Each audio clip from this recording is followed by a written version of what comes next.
যেটা বলতে পারি, আমি দান বাবলি সরকার, আমি সবার, আমি আপনার, আমি আপনার, আমি আপনার, আমি আপনাদের, আপনি এবং আপনাদের। আমাকে আপনি কোনো ঘন্টির মধ্যে বেঁধে রাখবেন এটাতে আমি বিশ্বাসী না। আপনি আমার হাত পা ধরে আপনাকে আমি বললাম যে তুমি ওই পারে যাও, কিংবা তুমি সাঁতরাও, কিংবা তুমি সাঁতরায়ও না।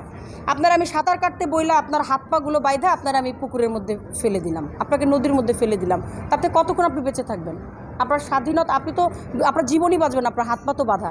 একটা শিল্পী, সে মুক্ত, সে পাখি, সে সব জায়গায় উঠবে, ঘুরে বেড়াবে। আমি বুঝি প্যাটনীতি, আমি রাজনীতি বুঝি না।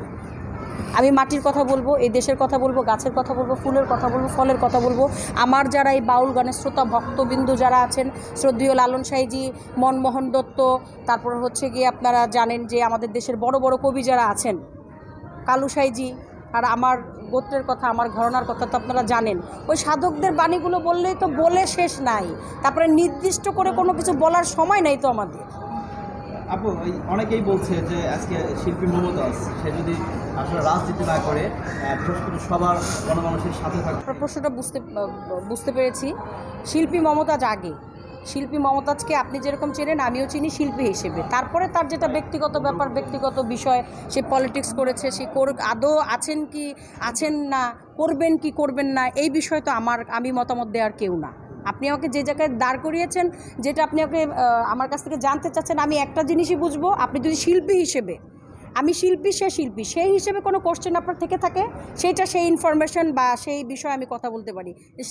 যেই বিষয়টা নিয়ে আপনি আমাকে প্রশ্ন করছেন, ওই পথে তো আমি অচেনা পথ, এটা আমার কাছে, এটা একান্তই তার ব্যক্তিগত ব্যাপার। সে কি করবে, কি করছে, কি করবে না, এই বিষয়ে আমি কিছুই বলতে পারবো না, বলতে চাপ।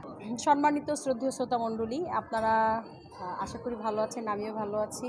আল্লাহর রহমতে সবার ভালো থাকাটাই এই মুহূর্তে প্রয়োজন। আপনারা প্রত্যেকে দোয়া করবেন, আমাদের জন্য দোয়া করবেন, আমরাও আপনাদের জন্য দোয়া করি। বেঁচে থাকা, সুস্থ থাকা, সুন্দর থাকা, এটা জীবনের অনেক বড় একটা গুরুত্বপূর্ণ ব্যাপার। যেভাবেই আছি, বাউল গান শুনবেন, আমাদের দেশের আসলে ধর্মীয় কথা যেখানে আছে, সেটা যেভাবে যেই আঙ্গিকেই হোক, ধর্মের কথা, আল্লাহর কথা, আল্লাহ রাসূলের কথা, প্রিয় মুর্শিদের কথা, সেটা আপনি যদি অবশ্যই আপনার ধর্মকে ঠিক রেখে, আপনার রাস্তাকে ঠিক রেখে, সুশীল সমাজ, সব কিছু সভ্যতা ভদ্রতার দিকে আপনাকে নিয়ে যায়, তাহলে আপনি কেন যাবেন না? যদি সেটা অবশ্যই আপনার পক্ষে হয়, আপনার ইসলামের দাওয়াত হয়, সব কিছু ঠিক থাকে, সবাই ভালো থাকবেন, ভালো রাখবেন, ভালো থাকাটাই বড় প্রয়োজন, এটাই বলার আপনাদের কাছে।